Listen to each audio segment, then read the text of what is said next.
Hello friends, and welcome back to Dungeon Design in Zelda. Last time, we took a small detour from the main story dungeons to look at the optional color dungeon. With that done, we can get back into the mainline stuff. This time, we're looking at Angler's Tunnel, an excellent water-themed dungeon. But first, there's a few pre-dungeon things to talk about. So, let's hop right into it.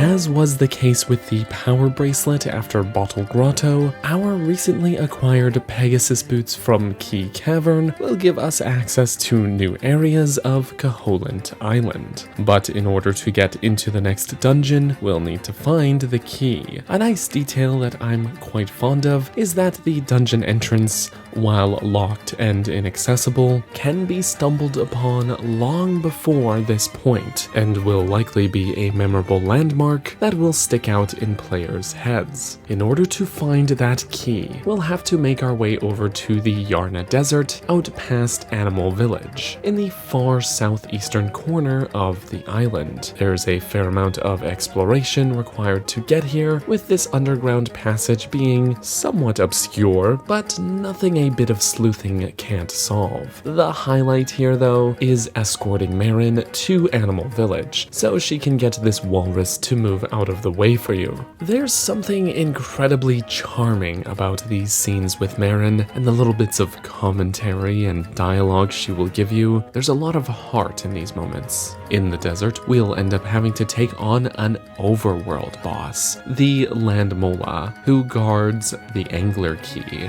Although, unlike when we fought Landmolas in A Link to the Past, there's only a single one here instead of 3. He's not too hard of a boss to fight, but it's a neat shakeup to have him out here in the overworld, and the sink sand in this little arena adds a nice little environmental hazard to the fight. I like it.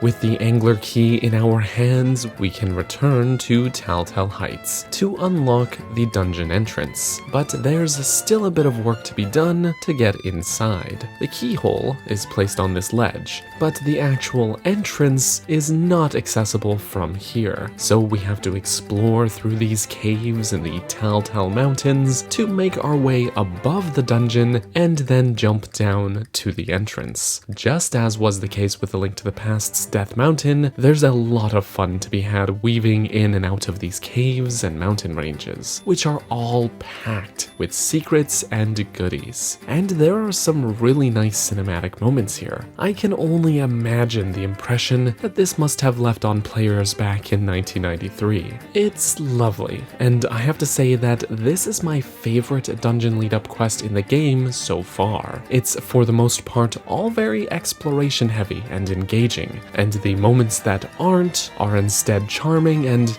dare I say, intimate even? Either way, I'm a big fan. So, once we've taken this leap down, we can head into the dungeon.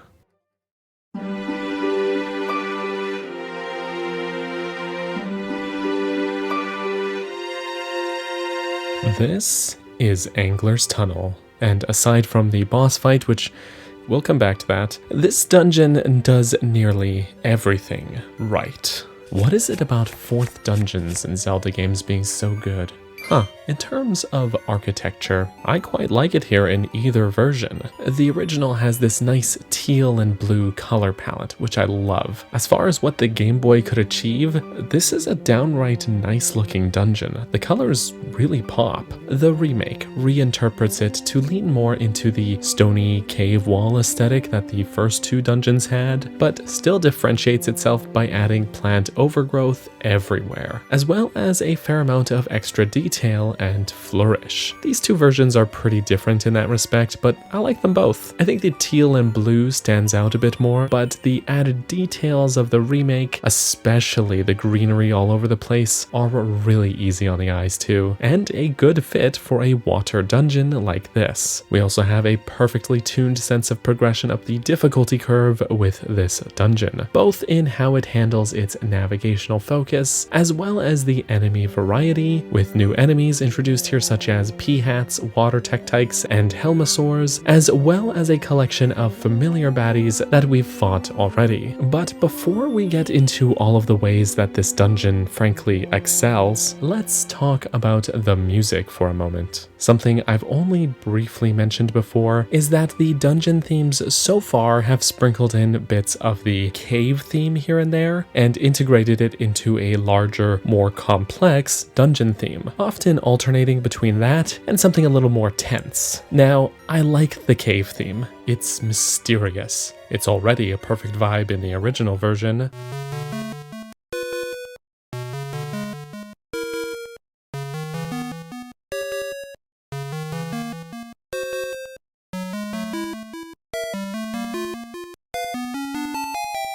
And as you'd expect, it gets a nice glow up in the remake, where the instrumentation gives it more depth while still being faithful to the original composition.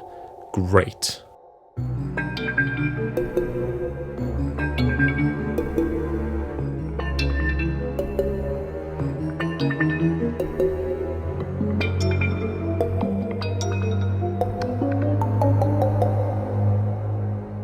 What I like less is how the theme for Angler's Tunnel, at least on the Game Boy, is just still the cave theme. It's faster and higher pitch, but it doesn't feel like a smartly integrated thematic inclusion like has been done with the other dungeon themes so far. It just feels like the cave theme, but sped up.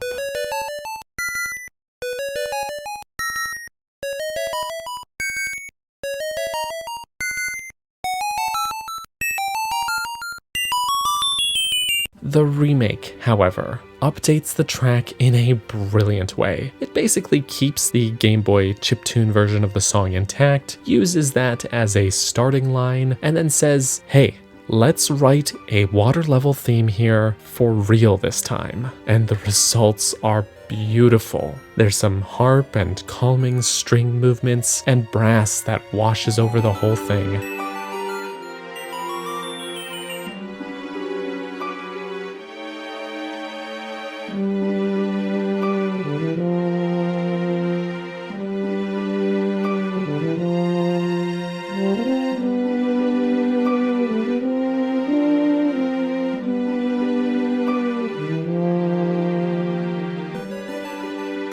If not for just how good some of the upcoming dungeon themes are, I'd say this one would be my favorite in the game. But, well, just you wait. We'll get to those dungeons. Point is, the updated theme for Angler's Tunnel is gorgeous and atmospheric, and a huge improvement over the Nothing Burger that was the original. But most importantly, it fits this dungeon perfectly.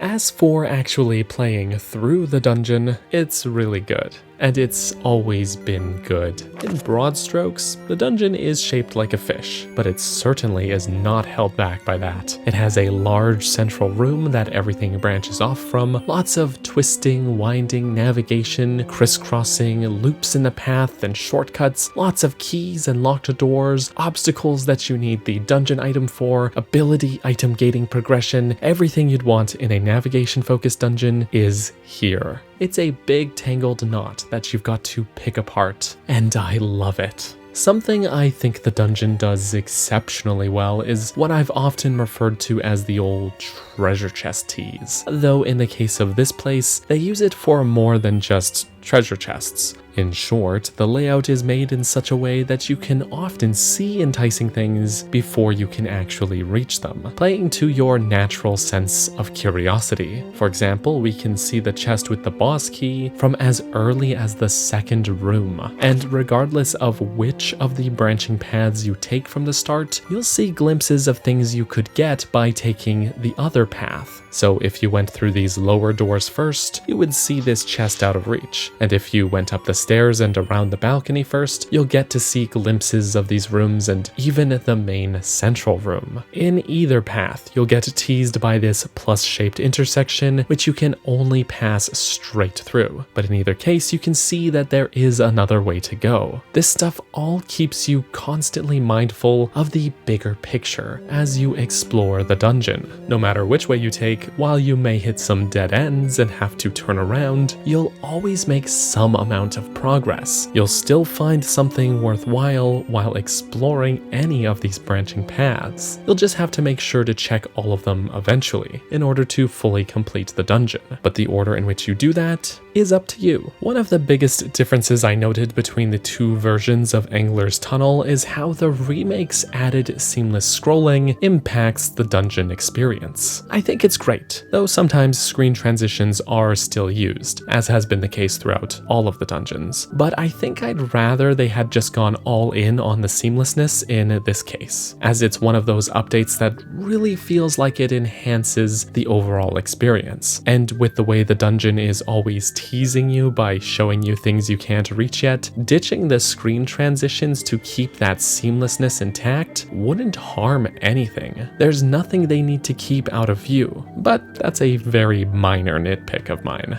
Much like exploring the overworld at large, there's a real great sense of progression here with how the dungeon item is integrated. Maybe the best in the game so far. Initially, only about half of the dungeon is explorable. You'll need to check every corner of what you can explore in order to gather keys. All the while, the layout is teasing you with places that you'll have to come back to later, like the boss door, which you can catch a glimpse of from this ledge here, this door across the deep water, which you'll have to walk past, this room with a puzzle you can't solve yet, and even a key that drops into the water of an underground room, which you can't grab yet. But they make a big show of it, so it should be memorable. They let you roam freely and slowly pick apart this tangled knot until you face the mid-boss, Cue-Ball, aka the Hydrosaur. Now, this guy is a fairly straightforward mid-boss, and in many ways, feels like a precursor to the big Octo that we fight in Jabu Jabu's belly in Ocarina of Time. Essentially, he'll take laps around this loop of an arena, and only his backside is vulnerable. As long as you're quick and strike carefully, you can get him from the sides and take him down. While not too challenging, he works pretty well as a mid-boss that you have to fight by being mindful of your positioning. Defeating him will reward us with the dungeon item, the flippers, which, as you'd expect, allow us to swim.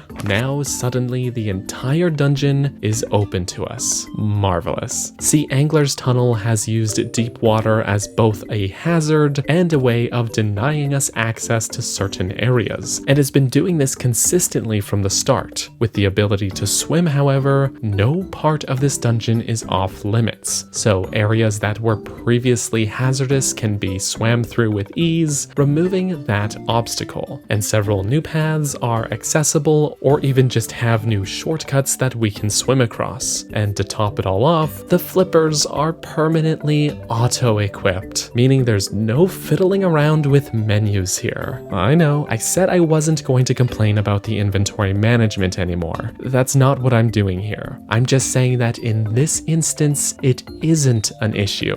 And I'm so happy about that. It's not complaining to say when something isn't a problem, right? Anyway, now we can gather any remaining keys and scoop up the contents of treasure chests that we couldn't reach before. Just a few more details to highlight. I like these little loops in the room layouts, especially with the floor pad puzzles, which we first walk past earlier and then find ourselves here where the puzzle solution is found, only again to be dropped back here in this adjoining room where we can either return to the central room to explore more or head back to that initial puzzle room. And then there's this little loop here where we find the boss key, which drops us back near the path towards the boss door. Moments like these are where the progression really feels like it gets neatly wrapped up, like it's all coming together in a comprehensive way. And since the dungeon has been teasing us with glimpses of things all the way through, there's a real satisfaction to it. With all of that said, there's only one slight detour before the end of the dungeon. So with everything else done, we can head down these stairs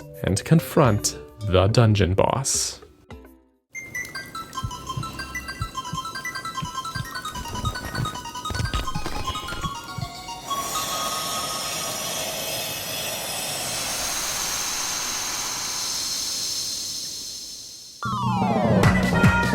This is the anglerfish, and he's dead. Okay, wait. I had picked up a piece of power in the previous room, so I was dealing double damage. Let's rewind, let the effect wear off, and try again. Here we go. This is the anglerfish, and oh, okay, he's dead. So yeah, there's barely a fight to talk about here. In fact, I would argue that this is not even a fight. It's an execution. And this is after I chose a defense boost in the color dungeon instead of an offense boost. But yeah, there's very little to say about the anglerfish. He looks kinda cool during the 15 seconds that he's on screen, and I guess the atmosphere of the fight is good. It's got that deep, dark underwater thing going on. So if that's your phobia, I can see that playing into it. Grezzo did a very good job of dressing up the room in the remake, but yeesh! Remember how I said Slime Eye might be the easiest boss in the game? With an asterisk that I'd have to re-examine that after Angler's Tunnel? Well, consider it re-examined. At least Slime Eye had a puzzle element incorporated into the fight. I don't think there's much figuring out how to defeat the anglerfish. You just whack his big, glowing, obvious weak point, and he dies. This might not just be the easiest boss in the game, it might very well be the easiest dungeon boss in the entire series. Oh well, can't win them all. Anyways, once he's defeated, we'll get our heart container as usual, and we'll get the surf harp, the fourth instrument of the siren needed to awaken the windfish. So aside from the boss fight, Angler's Tunnel is overall a near perfect dungeon. There's lots of interconnectivity and crisscrossing navigation, which I love, all of which is built around a large and memorable central room. It's exactly this type of structure that I mean when I talk about the satisfying feeling of picking apart a big tangled knot. The dungeon constantly teases you with glimpses of other areas and treasure chests that are out of reach, tying together its layout and sense of progression by constantly enticing you forward. There's also an excellent balance between open, explorable space and inaccessible areas, with plenty of locks and small keys, and the water itself serving as an item gate, with the flippers later granting access to all of those new areas.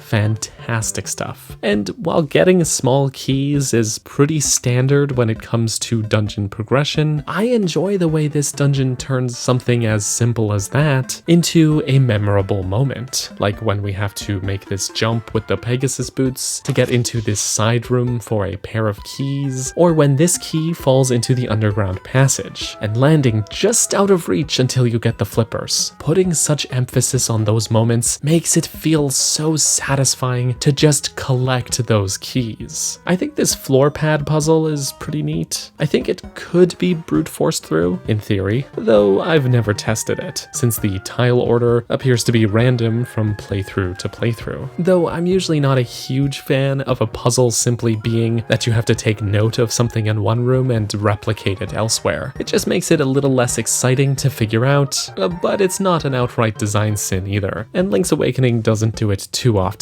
Whereas games like Phantom Hourglass kind of use that puzzle philosophy as a crutch, but I digress. I do like the way the dungeon trails you past it initially, making it stick out in your head, only to loop you back here later with the knowledge you need in hand. Most importantly though, the interconnected, open layout of this place makes it all feel like a natural setting, one that I really enjoy exploring and combing through. Letting your players constantly see other parts of the dungeon gives them consistent landmarks and points of reference, making it all feel cohesive in a way. You always know where you are in relation to other parts of the dungeon. So overall, despite that boss fight being extremely lackluster, I just can't help but love this dungeon. Thank you so much for watching, and special thanks goes out to my channel members here on YouTube, as well as my supporters on Patreon. So thank you to Greymage, Brenda, Tetra, Justin, Midnight Naomi, Bunny, Stefan, Avery, and their ATHDs, as well as all of the folks whose names you're seeing on screen right now. You guys are awesome. Thank you all so much for watching, and I hope you have a lovely rest of your day. Bye-bye.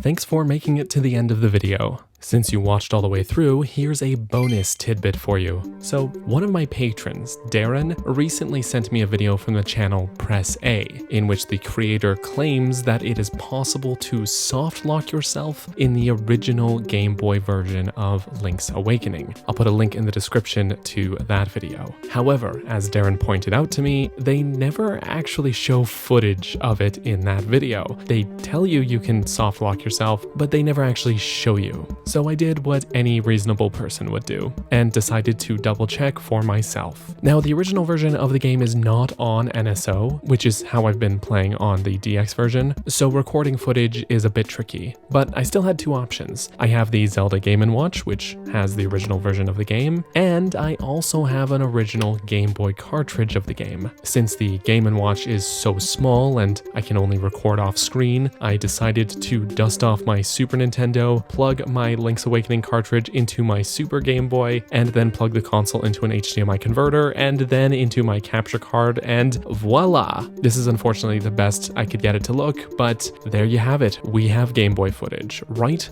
from an original cartridge. And because I'm an especially sane person, yes, I did start a new save file and play all the way through to Angler's Tunnel just to check this one detail out, and the verdict is yes.